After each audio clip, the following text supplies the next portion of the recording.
or to start their families. It's not working at all.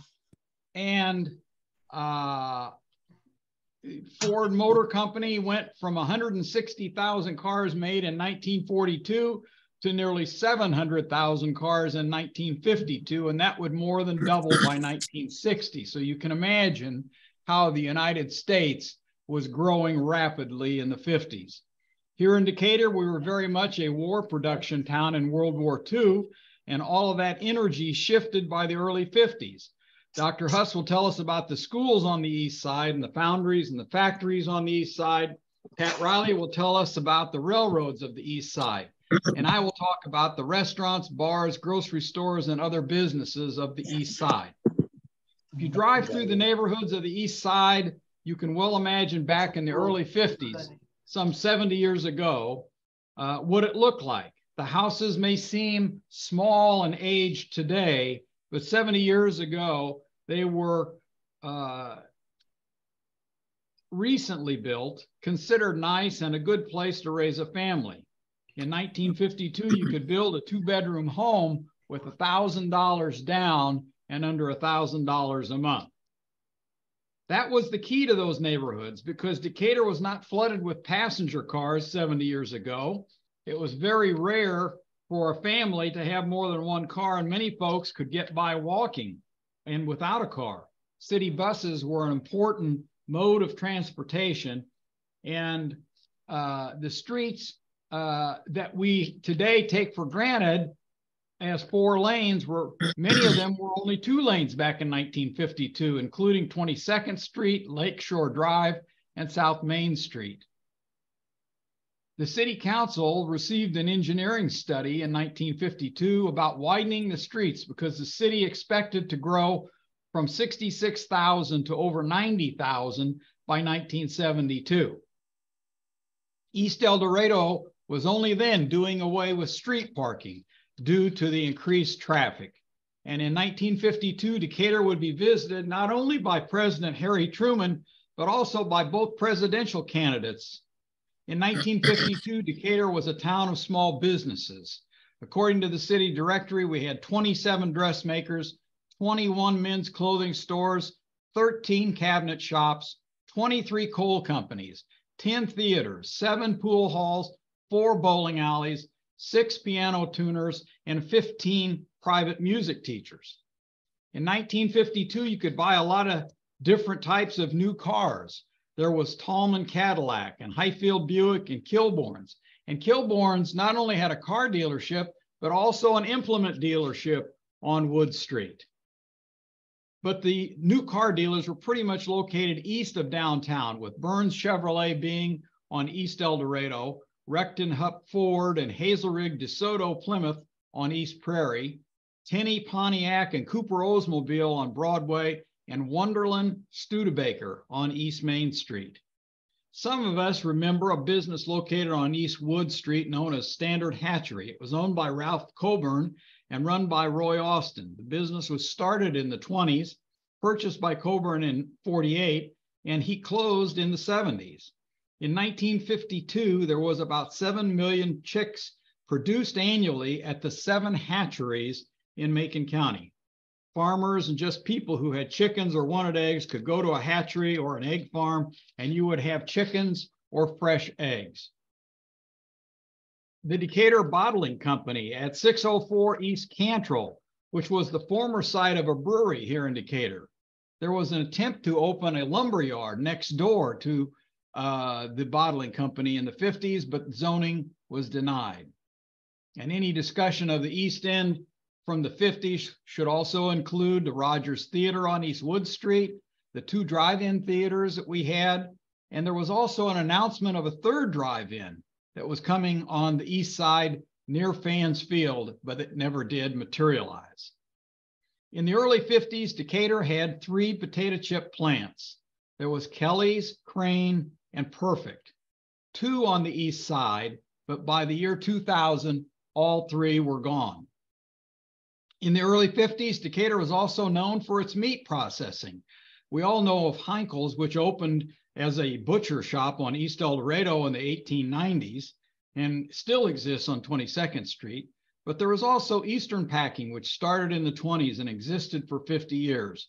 And there was also a meat processing plant on East Decatur, just a block from the courthouse, and another one on 700 North Water. I'll let Dr. Huss talk about the schools and the industry, and then Pat talk about the railroad, and then I'll finish up with the restaurants, bars, grocery stores, and a couple of iconic businesses that we all should know of. Industry, Decatur's heavy industry is largely in the northeast quadrant of our city. I took a map of the city of Decatur and put a big red circle around it, and that's the next image. And the big red circle and the little red dots and squares and rectangles in that represent the northeast quadrant of Decatur, Illinois, where the heavy industry largely is concentrated. I found it impossible to be all-inclusive, but I've covered a large group of existing and no longer existing industries. I drove all over this northeast quadrant looking for new and old industries and was sometimes successful and sometimes not. The Mueller Brass Foundry is in this image right here. That's Garfield. That's the Garfield Water Tower. And in the upper left corner is the Decatur Foundry. I'll talk about that later. But in the center is the Mueller Brass Foundry. The next image shows it from the front. And then it makes water and gas transmission products. It's currently building a state-of-the-art foundry to employ 250 people at a 30-acre site just north of the existing foundry. And that's it taken sometime in the past year. It's not yet open, and it's been under construction for approximately 2.5 to 3 years. The business called Chambers, Bearing, and Quinlan. Before that, we'd look at some images from the wonderful Mueller Museum on El Dorado Street, which I encourage you to go to. That's a statue. This is Mueller's war effort, World War I war effort on the left, World War II on the right, making all kinds of munitions. The remaining pictures just show different pictures inside the museum. And the image on the right is the tapping machine that Hieronymus Mueller invented that allowed plumbers to tap pipes while keeping pressure still in the pipe that's being tapped. The next company is Chambers, Bearing, and Quinlan. This building no longer exists. It was built in 1872. They manufactured hay loaders, corn planters, hog ringers, and the George Hayworth check row planter. Next image shows women working during the World War II. They worked in industry and provided great support, building munitions and other needed war materials. Wagner's absorbed Chambers, Bearing, and Quinlan in 1979 after 97 years of existence. This company, Wagner Castings, which most of us Decatorites have heard of, if you go under the Jasper Viaduct and you look immediately to your right to the northeast, after you get on the north side of the viaduct, you will see what remains of Wagner Castings. It was largely making products for the automotive industry, including General Motors, Ford, Chrysler. There was a huge layoff in 1990. There was an auto slump at that time. Historically, they'd hired a lot of workers from the South who were uneducated. In the 1950s, they started a literacy program to try to teach these employees to read. It went through a variety of owners, and the last owner was Intermet.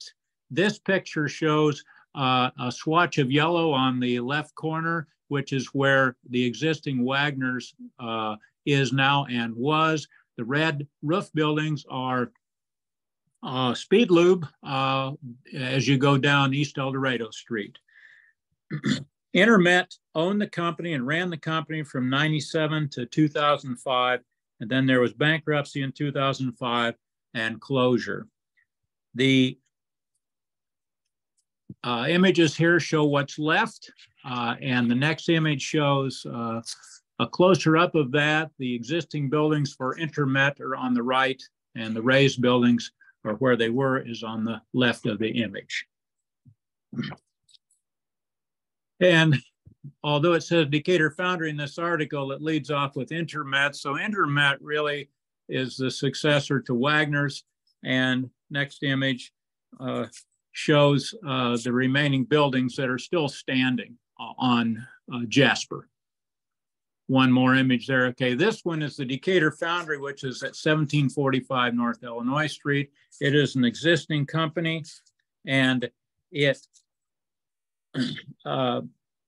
started off making annealing pots and iron castings, and it still is operational. It was severely affected by the pandemic. Mueller is a current customer. There was a fire, a very severe one in 2019, and that allowed them, though, to invest heavily in a state-of-the-art building. In 2021, they had about 95 employees. Next image shows the office building for Decatur Foundry. This is very close to the Mueller Brass Foundry and that big white water tower on Garfield. Go ahead. Go ahead. This is just another article about Decatur Foundry showing 2021. It's a very active business right now. And the next one. Okay, this is the Union Iron Works. It was Decatur's oldest manufacturer. It was founded by James Milliken and Caleb Burrows. Made many products, including steam engines and grain handling equipment. My father was a plant superintendent there before World War II, and then he went into the Army in World War II, and when he returned, he still had that position, but it taught him a profession and allowed him to form his own company that made grain handling equipment. This company moved to Warrensburg in 1976. It was located a few other places, including, some of you may remember, the Burke's Pump site on Route 36 across from Nelson Park Golf Course. AGI purchased Union Iron in 2015 and moved to a very nice looking building on East Mound on the near Route 48. All local manufacturing was stopped in 2022. And they only have some sales and some inventory here in Decatur now. That's what's left of Union Iron Works. The final picture of Union Iron Works when it was called AGI.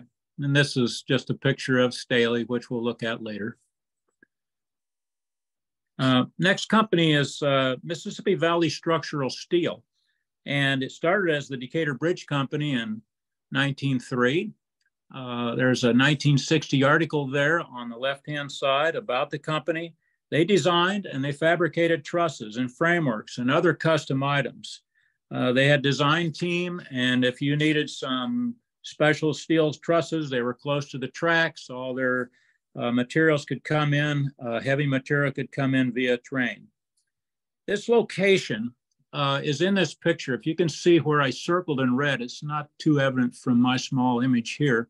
But if you know where East El Dorado is and O'Reilly's Auto Parts and Domino's Pizza out there by Staley's, because Staley is right there in the center of the picture, that's where Mississippi Valley Structural Steel was. It later became Bristol Steel.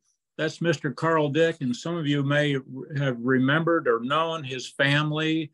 And Mr. Dick, he was the manager of Mississippi Valley. It became Bristol Steel and Iron Works, and it was closed in 1982. It no longer exists.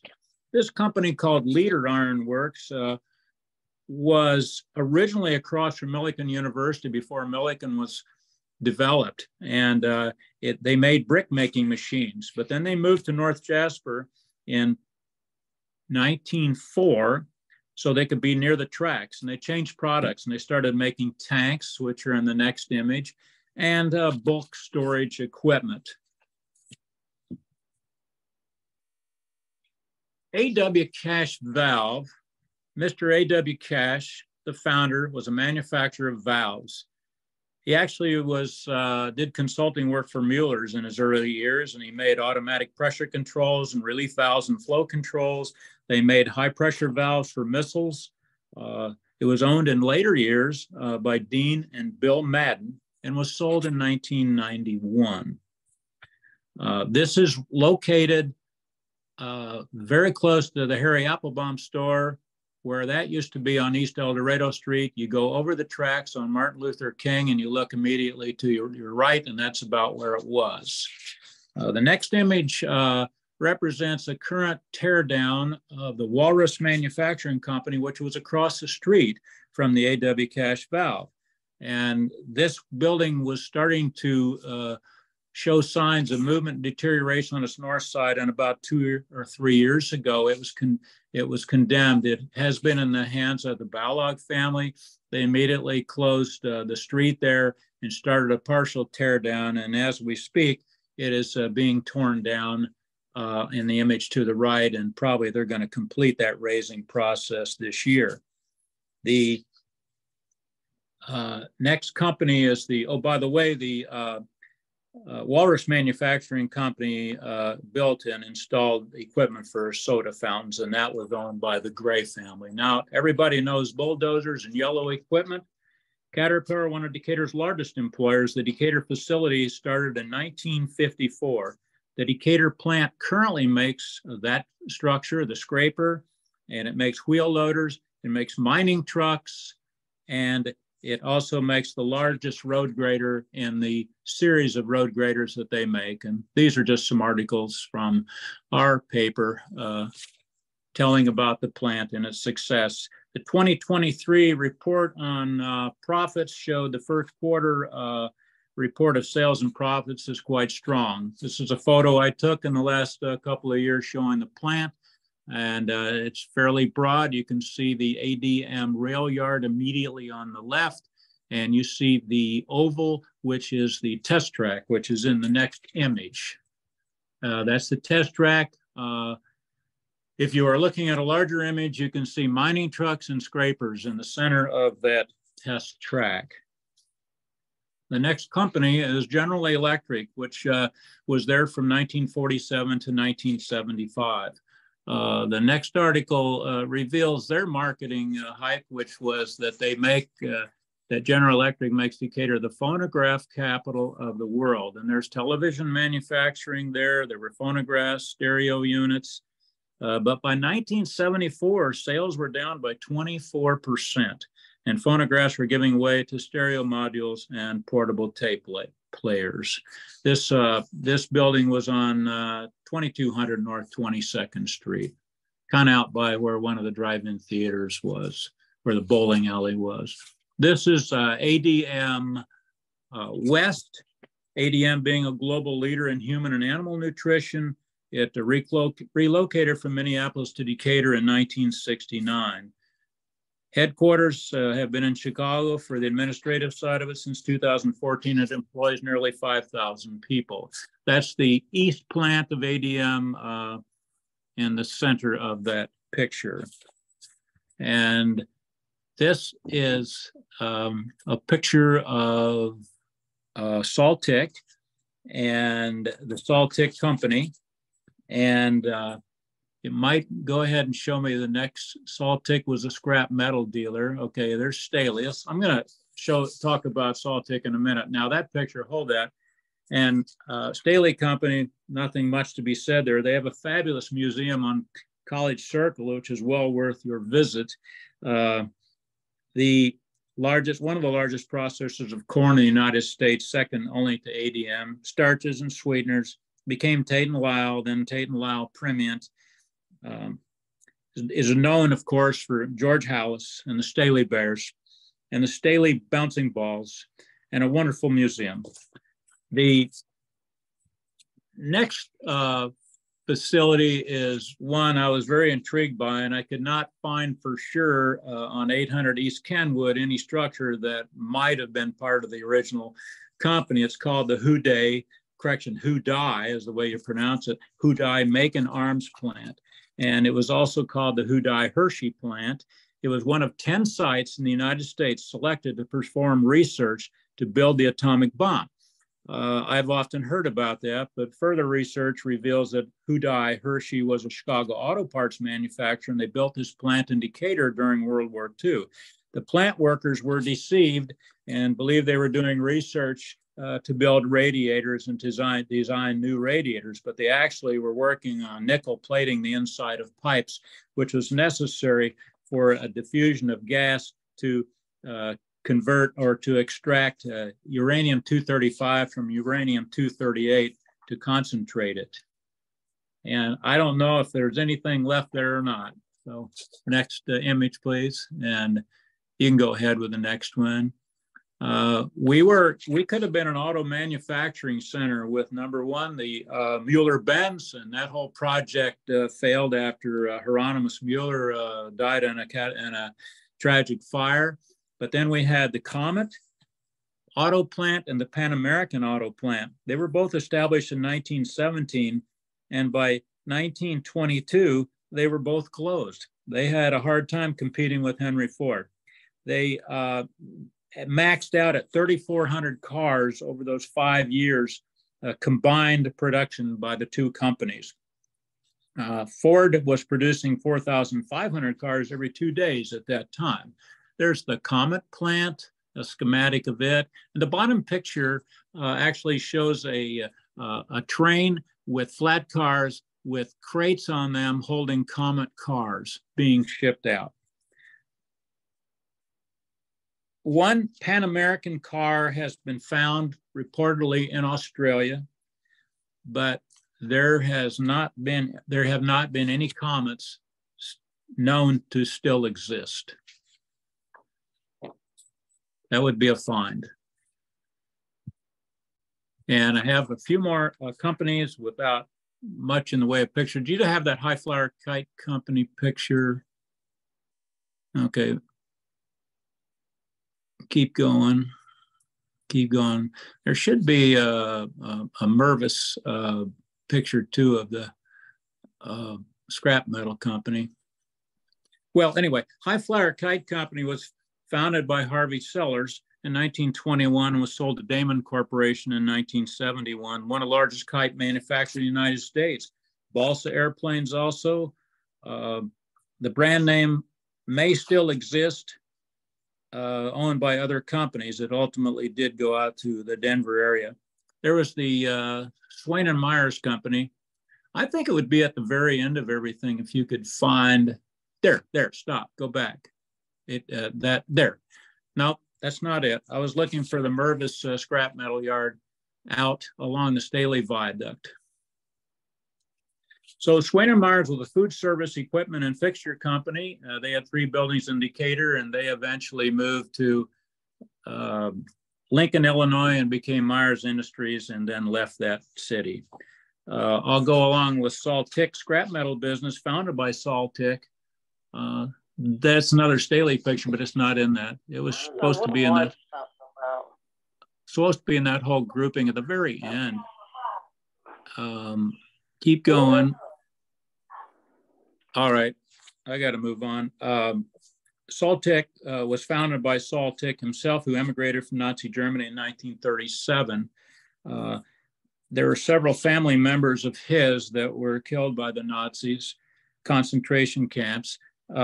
He died about age 90, and then Saltick became a division of Mervis Industries, which you see whenever you go across the Staley Viaduct on the northeast side. You'll see all the junk there. And they tear apart railroad cars also. Then, last but not least, is the Firestone Company on 22nd Street. And it took over the Signal Depot and closed in 2001. There was a history of layoffs and at least 2 strikes. Bridgestone merged with Firestone and later blamed the Decatur plant for the recall of 3 tire lines, involved in 200 and more deaths and many injuries. These tires were exploding. It was felt there were design issues. It was felt that there was a problem with the unique process they had for mixing rubber. So Decatur was and is a manufacturing and processing center and has been so for 150 years. I'll go right into the Decatur Public Schools. When Decatur was platted in 1829, its center was Main and Main. I basically looked at the 1950 and 1973 city directories so I could find a list of schools. And I largely focused on the time frame from 1950 to 1990. Decatur Public Schools has 15 schools and 7,900 students and is the fourth largest employer with 1,800 employees. Now, redistricting was common over the history of Decatur Public Schools. It occurred many times, and more recently in 2020.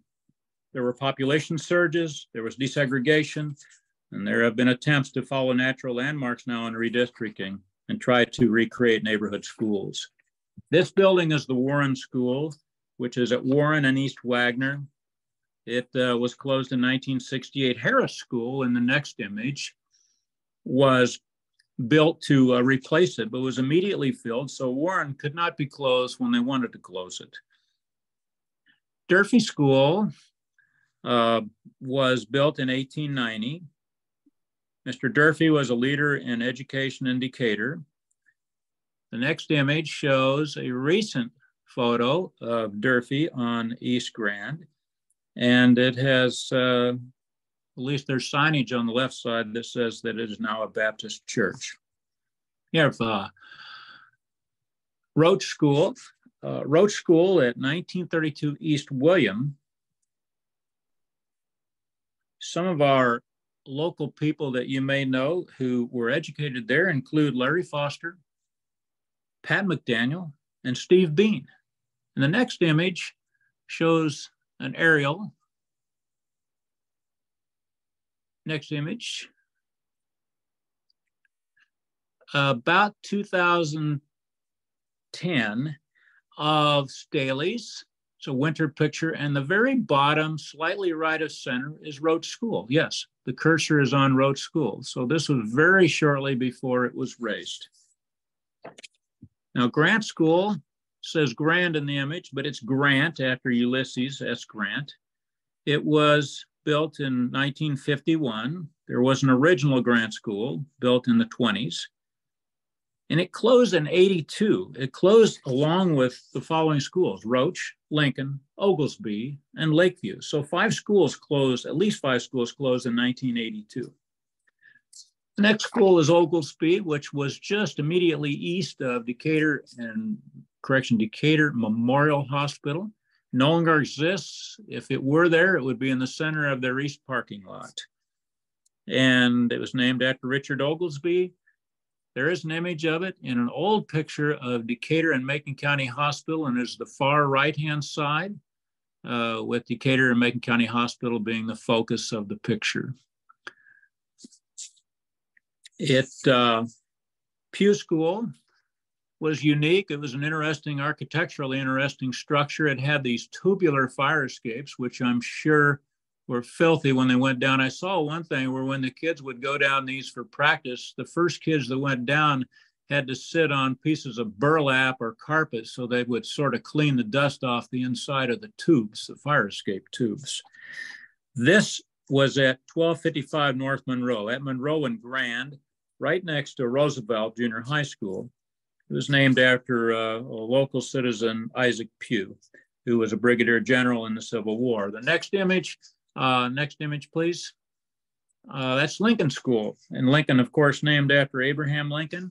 And the next image shows a dedication. There's an article about the Abraham Lincoln statue, which intrigued me. And there's an image of it in the next picture showing Cub Scouts looking at it. In 1917, in the dedication of Lincoln School, they unveiled this, and it was a copy of a statue in Grant Park in Chicago named after St. Gaudens, Augustus St. Gaudens, the great sculptor. And I didn't know where this was. I thought, where is that? So I made some calls, and I found that it's at the Macon County Museum. It's a fantastic looking statue. It's wonderful that it was preserved and is not in private hands, and the public can go out there and see that. It's 6 feet 4 inches tall, and with its pedestal, it's closer to about 7.5 feet tall. The Riverside School, East Cantrell Street, raised in 1980. Next image shows Southeast School, which is tucked in behind Eisenhower High School on South 19th and Cleveland Avenue, built in 1953. That one was named by the Herald and Review. It's not a very catchy name.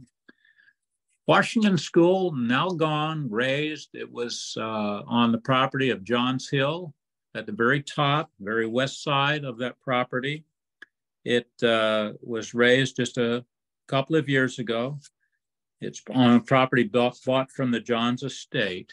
The next school is Ulrich, and Ulrich was 618 Orchard, named after a German immigrant entrepreneur, John Ulrich, a very wealthy self-made man. This article, I show it only because this was 1976, and there again was a lot of redistricting going on, but in this case, it had to do with the new rules for desegregation of the schools. And so there were formulas, there were percentages, and a lot of students were shifted all around Decatur to create a racial balance according to the new rules. Next image shows Spencer School, which is kind of an industrial area, East Garfield. It was plagued with traffic, noise, and industry. Next image. This is Brush College. The name Brush College is shrouded in mystery. However, its original, its predecessor, I think it's in the next picture. That's where it is, close to the old Lakeview High School. It's the white roof structure in the very center, and it's now a site for national foods. Now, apparently its original school, Brush College, was called Buckbrush School for the name of a local shrub called buckbrush. Lakeview and Brush College schools were severely damaged by the Norfolk and Western explosion in 1974 and were closed for at least a year. Next image, that's the original school, Brush College. And here we have the Gassman School, which is named after Enoch Gassman, 210 West North, fairly close to the Masonic Temple, fairly close. Max, for a while, it was owned by First United Methodist Church by the Decatur Club. It was closed in 75 and raised in 80. Next image, those are from the Meg County Museum telling about Mr. Enoch Gassman. Next. Junior high schools, I think of them as four, although there was a predecessor in the 1800s and early 1900s. That's Roosevelt, dedicated in 1921, converted to residential living in the early 2000s with added structures on the property on the Pew School site next to it. Next picture, that is Centennial on 1500 East Condit, later called Koppenbarger. One more image of that from the side. I took this one just a few days ago. Then they have the new Johns Hill School. In the very top, you see that the old Johns Hill School is about half raised at that point. And you see on the right is the Lee Piggott Field. On the bottom right is the new baseball field. And the next image, you will see the new Johns Hill. The old Johns Hill is now gone in that image. And the circle asphalt drive is where Washington School was. Of interest is that these junior high schools, Centennial and the original Johns Hill and Woodrow Wilson Junior High School, not in the scope of this discussion, all three were built over the span of 3 years. And high schools, we basically get down to what is Lakeview, which is ADM Research Center. That's the west side. Go around to the other picture showing the front side. There's Lakeview, kind of a red brick. A lot of that structure now is add-on from ADM. There's the rail yard behind it. And then the Decatur High School, built in 1862. There was an original structure which was torn down, and then this structure was built, and it was originally called Decatur High School, but renamed Stephen Decatur in 1957. In 74, 75, because of Norfolk and Western explosion, the isobutane railcar explosion, both Lakeview and Brush College students had to go to different places for school for approximately a year. And Stephen Decatur hosted Lakeview High School students for a while. It was closed down, and as you know, the new Stephen Decatur High School opened up out on the north part of town in 1975. These are schools that I really did not research, but would be considered in the East, and that's El Dorado, Excelsior, Muffley, Baum, and Thomas Jefferson. That's it. Thanks, Steve. Pat? Hold on. Okay, now you can tell. Okay. You got me? Yes. Okay.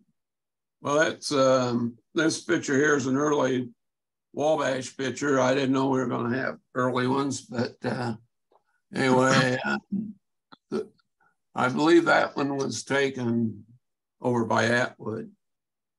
You know, here we are in Decatur with the streamlined Wabash so they could compete with other railroads. They had some dome liners made by, these cars were made by Budd.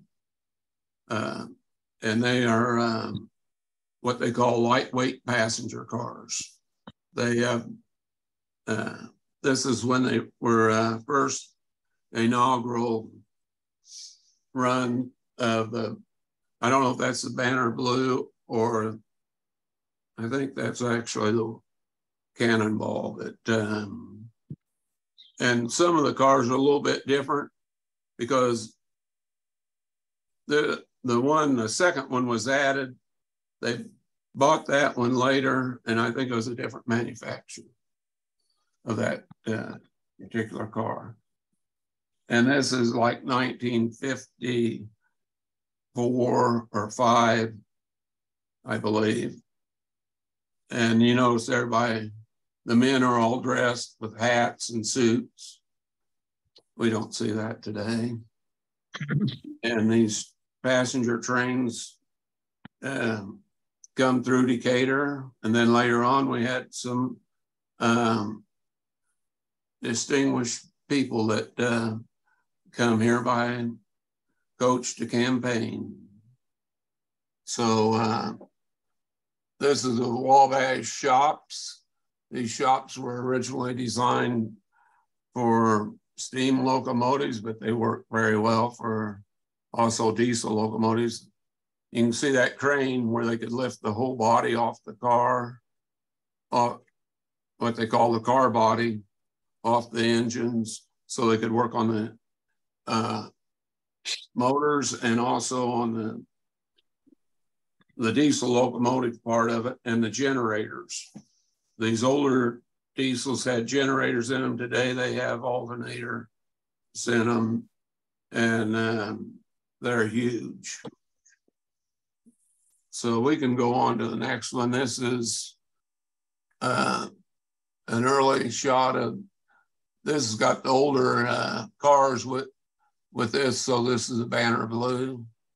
They actually changed crews in Decatur, and they would run up to Chicago and then run back the next day. And they changed crews here and went on to St. Louis. And sometimes they come, the same crew come right back on a different passenger train. Have a red line through the mute button. Okay, it's saying. What'd they say? Don't worry. This here is 1954 when they had the 100th anniversary of the trains coming to Decatur, and the Wabash had an open house, and they showed off their big steam engines plus some of the diesels. And you know, in 1854 was the first trains come to Decatur. The Wabash come, I don't have the exact date, but it was first, and then the IC. Decatur was the first railroad to have trains that crossed at tracks, diamonds in the state of Illinois. And these manufacturers that they were talking about earlier wanted to come to Decatur at that time because they had ways of getting from one point to another. Originally, the railroads were designed to, most of them hooked up to a river or a Great Lake or the Gulf of Mexico. But we're going to talk about the trains of today, and some other time we can talk about the older trains. This is another picture of that same deal, and they put out a centennial coin on the Wabash, saying 100 years in Decatur. It's an aluminum coin, and they're pretty common. You can pick them up. Can we back up a couple? I wanted to know the other way. Let's go the other way. I want to find that IC picture right there. One back. This here is the city of New Orleans in 1964. They had a derailment on their main line that they run it on over north of Tuscola. So they run down through Champaign, and well, they come over from Champaign. I don't know if they come down to Decatur there or went over to Clinton. They probably went to Clinton and down and run this south to Centralia, and then got back south of Centralia back on the main line. And or they might have run it over to Tuscola. I'm not sure how they run it, but it was an oddity to have the city of New Orleans coming in to Decatur on the IC. Usually it went a different way. So we can go on to the next one. These are the Wabash shops where they have been working on these engines, and those are EMDs. And EMD stands for Electric Motive Division of General Motors. They built locomotives up until the early 2000s. And now Caterpillar builds locomotives instead of EMD, and General Electric builds them. This is actually the old roundhouse. You can see the roundhouse in the back. And evidently they were still running steam at this time. So that's early 50s or maybe late 40s. And this here is, looks like the banner blue or the cannonball. And also the coin on it's talking about, the little thing down below shows that coin. And it is an interesting little token that most railroaders like. This here is at Stevens Creek, going west out of Decatur. And, oh, now we're in, you know, the railroads run up into the 70s when they started deregulating and the railroads got bigger. They run all kinds of directions out of Decatur. They went to, which they still do, go to Mount Pulaski and that way on the IC, and to Mattoon. But they also went up through Argenta on the IC, went north to Clinton, south to Centralia. The Wabash went west to Hannibal, Kansas City, Moberly, and south to St. Louis. And also they went over to Bement and went north to Chicago. In the 80s, they give up that track, and but they still run east to over to Frankfort and Fort Wayne on to Detroit.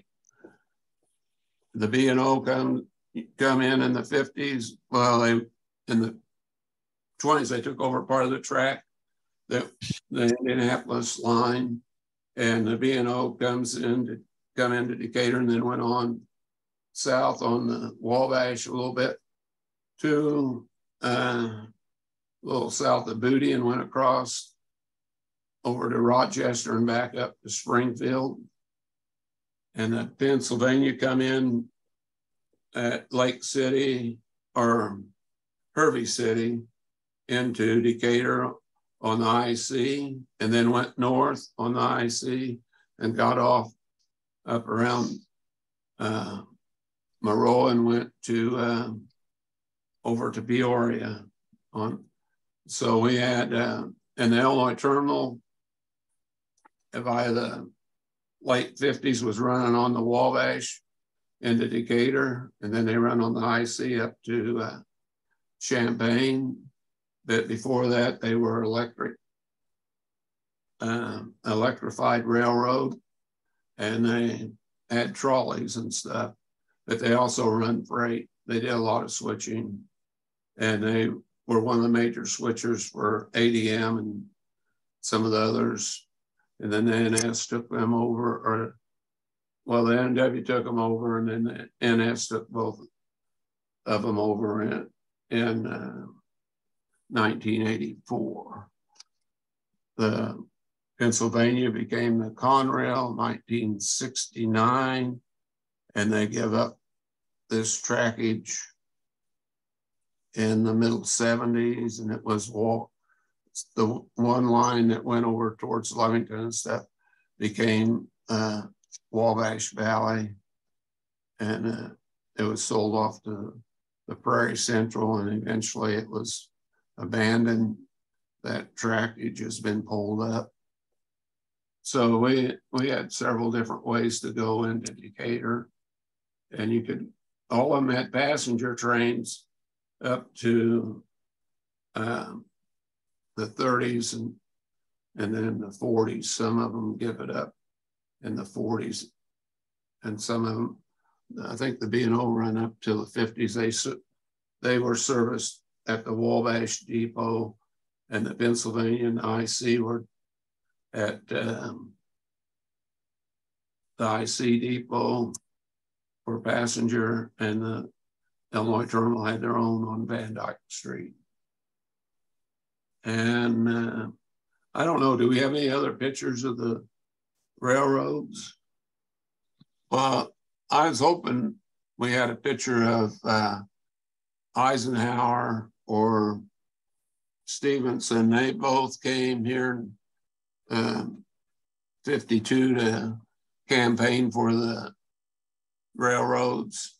I mean, for their, they come here to campaign for presidency. And Truman also had been here campaigning. And I'm sure there was several others earlier on that at one time we had a display at the library. And most of these pictures that we have here are courtesy of the public library, that train pictures.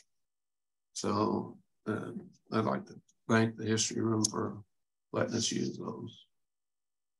And I think that's about all I got to say for right now. Other than there was a lot of freight that come through here. Okay, thanks, Pat, very much. And I'm going to finish up with the taverns, the restaurants, the grocery stores, and then the two iconic businesses that existed in Decatur in the 50s. And it will make it a little bit of a mystery to see if you can guess what those two iconic businesses are. Let's start with the taverns. In 1952, there were actually 17 taverns on the east side of Decatur, going from downtown all the way to Lake Decatur. The concept of the tavern in a working town like Decatur in the 50s is something that doesn't really exist here anymore. You see, the average working man or woman walked to work back then, and they usually lived within reasonable proximity to their workplace, whether it was a factory or a foundry or a smaller shop. They got off work at the end of the shift or a work day, and they sometimes were going to stop at a local tavern for a couple of drinks on their way home, a lot of times with some of the people that they worked with. So these taverns existed close to the railroad depots, close to factories and foundries, and yes, in neighborhoods just like Esker's on Clay Street, You may remember Mr. Lucky's, which used to be the corner tavern on North Water Street.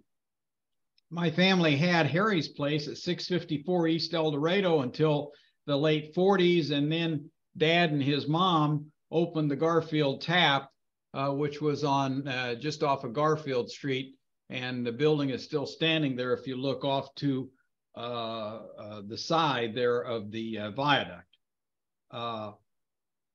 In the early 50s, the city council passed an ordinance that every tavern had to have front windows large enough so that people from the street could see the people who were seated on the bar stools through the front windows. And this was so that spouses could check on their spouse to make sure they were at the tavern like they were supposed to be and not off doing some kind of hanky-panky.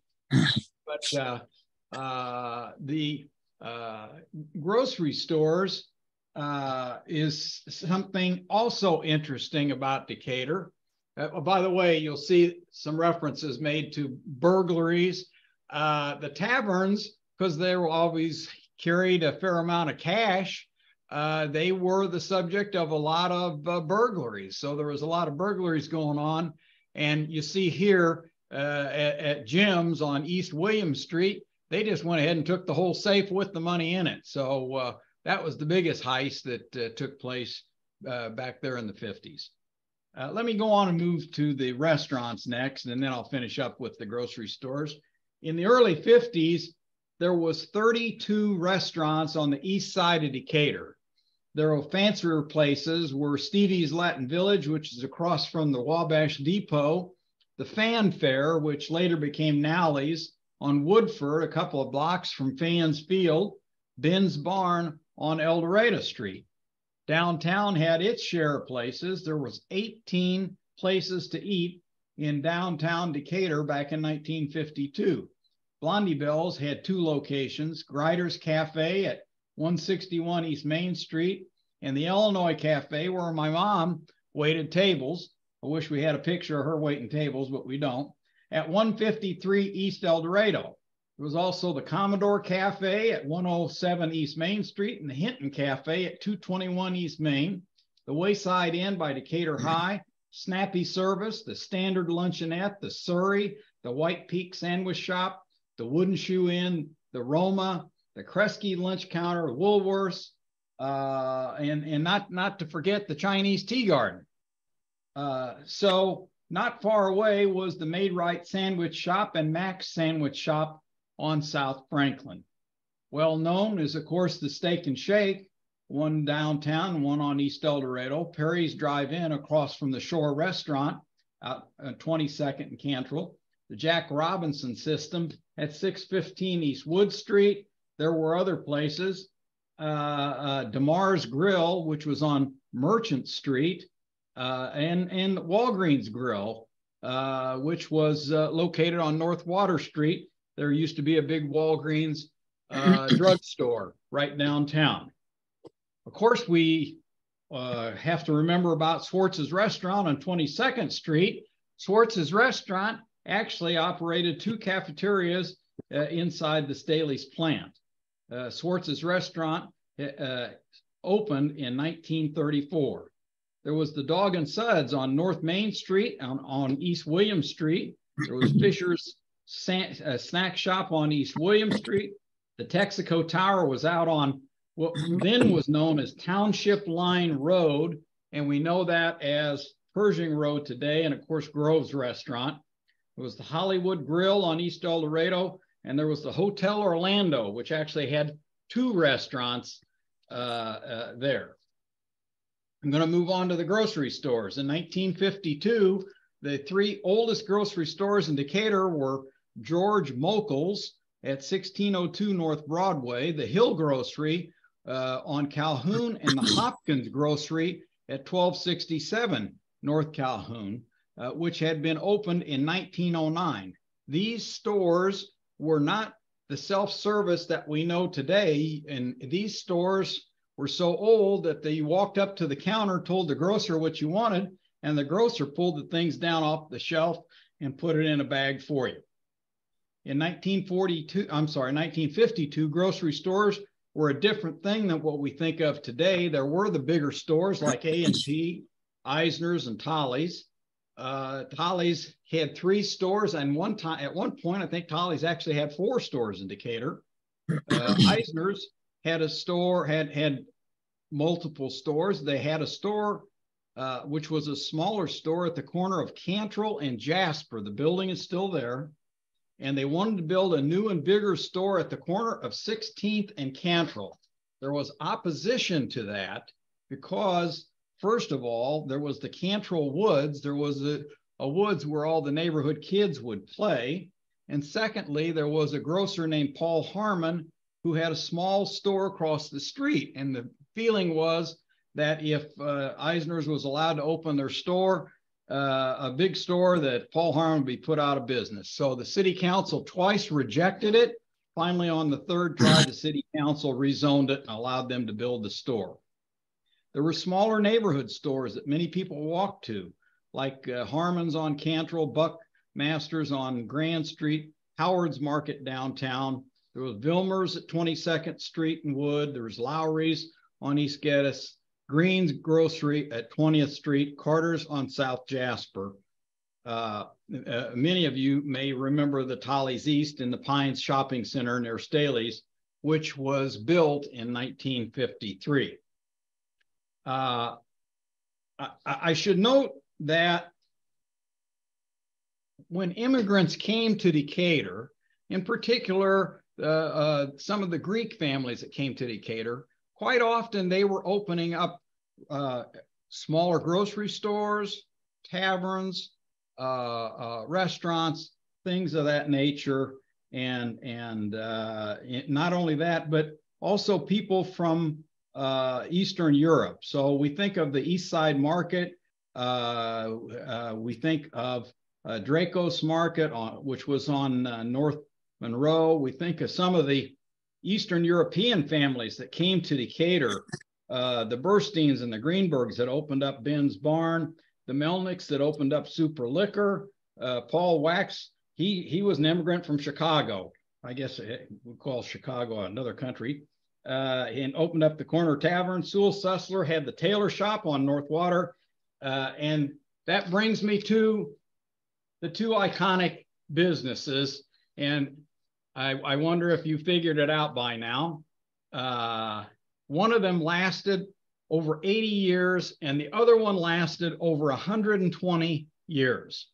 So there was Applebaum's Clothing on East El Dorado, which was founded in 1910 by Harry Applebaum and taken over in 1946 by Irving and T.D. Applebaum.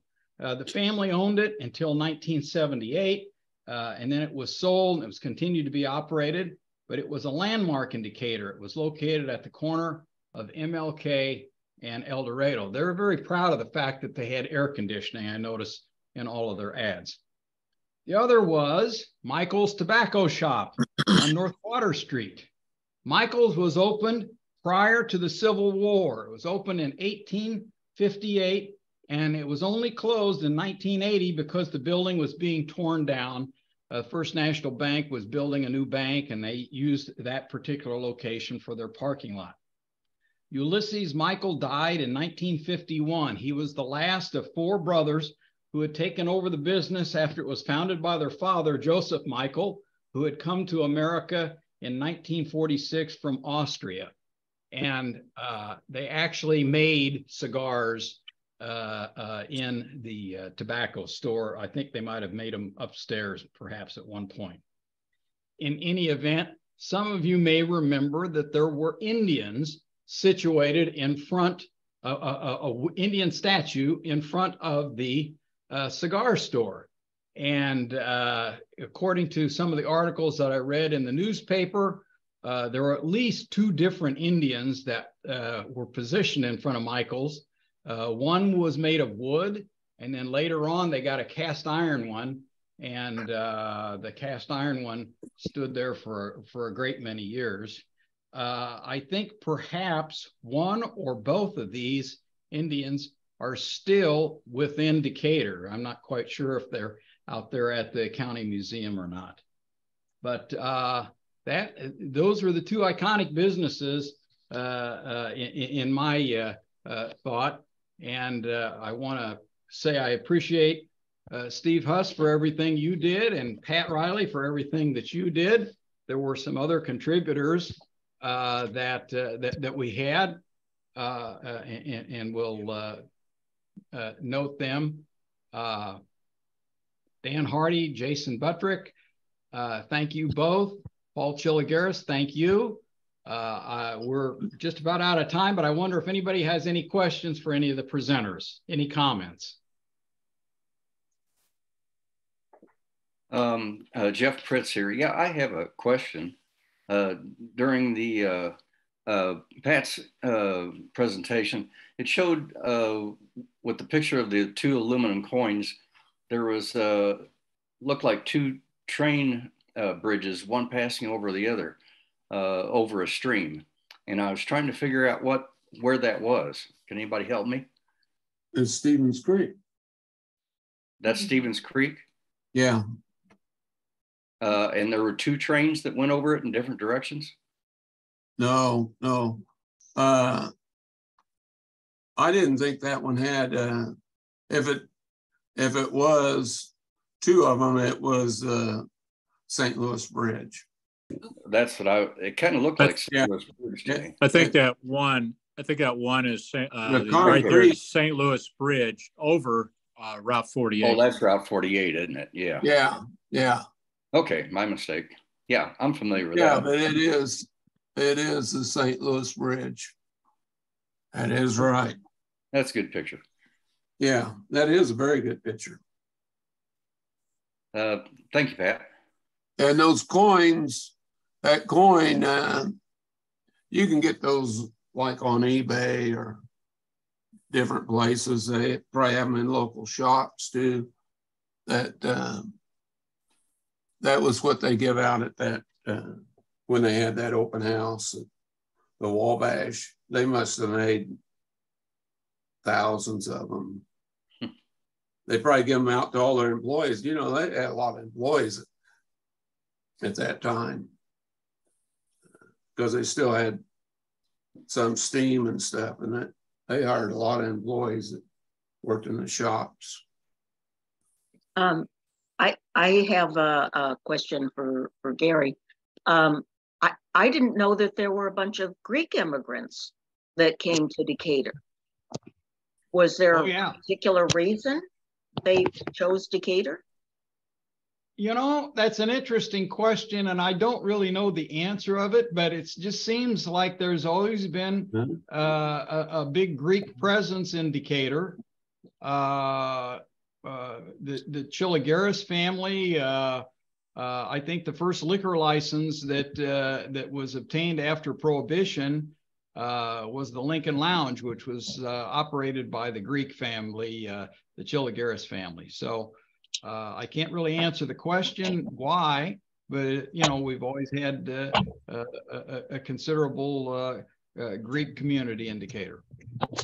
Why don't we have a good Greek restaurant then? Gary? Well, we've had Greek restaurants from time to time, and now the best place to get Greek food in Decatur is probably the Lincoln Lounge. Hey, Gary? Yes, sir. The Greek Orthodox Church was the first one between Chicago and St. Louis in downstate Illinois. Thanks, Pat. Know that. Okay, one more question. Can somebody tell me where Lincoln School was located? Yes, I went there. Lincoln School was located on Church Street. I think Church and Marietta. 965 North Church. Yes, yeah. Right behind Grace Methodist. Right behind Grace United Methodist. Yep. Yes. It's a parking lot for them now. It was always thought that Lincoln School was just a main line to Harvard. A lot of people, you know, would go from Lincoln School just straight to Harvard. Then unfortunately they closed it. Did you go to Harvard, Gary? I you know, They stopped the main line before I got there. Very May good. I ask a question? Yes. Susan Turretts Cooper.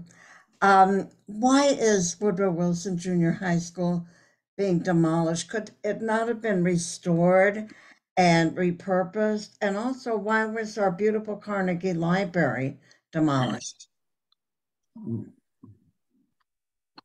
Steve, can you take that? Well, you opened up a can of worms that's been ongoing discussion in this community for several years. Woodrow, you know, the rhetoric is that the lot is too small to ever put another school on it.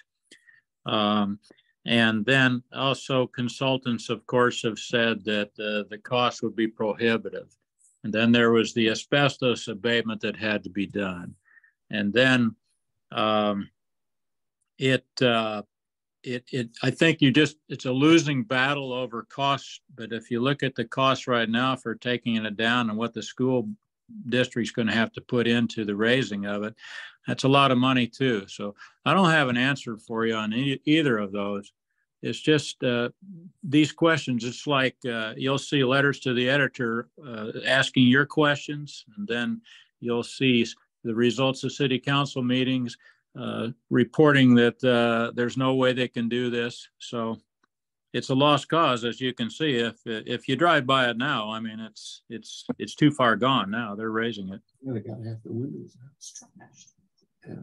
I saw that note from Ann in the chat about the 100th anniversary of Lake Decatur. Is that coming up? That's We've July. we've actually had a presentation about Lake Decatur already. No, this is about the 100th anniversary. And there is a thing going on July 9th and 10th. And on Friday, there's going to be a lighted boat parade. And they're going to have food trucks down there. And it's going to be a big shindig. So come on out.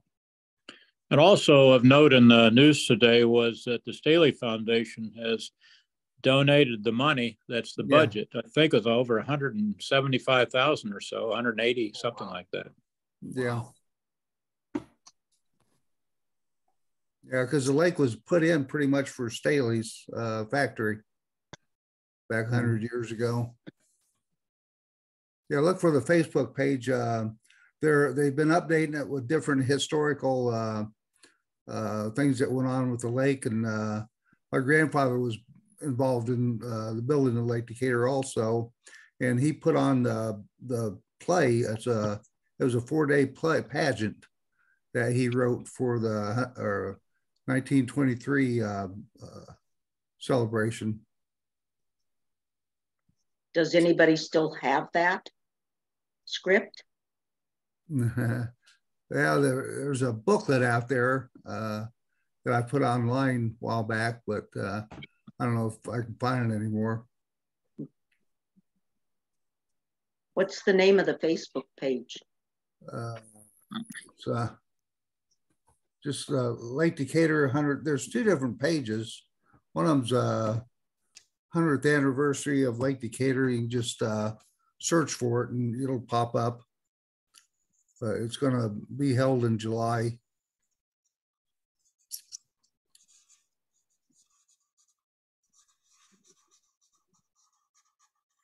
So.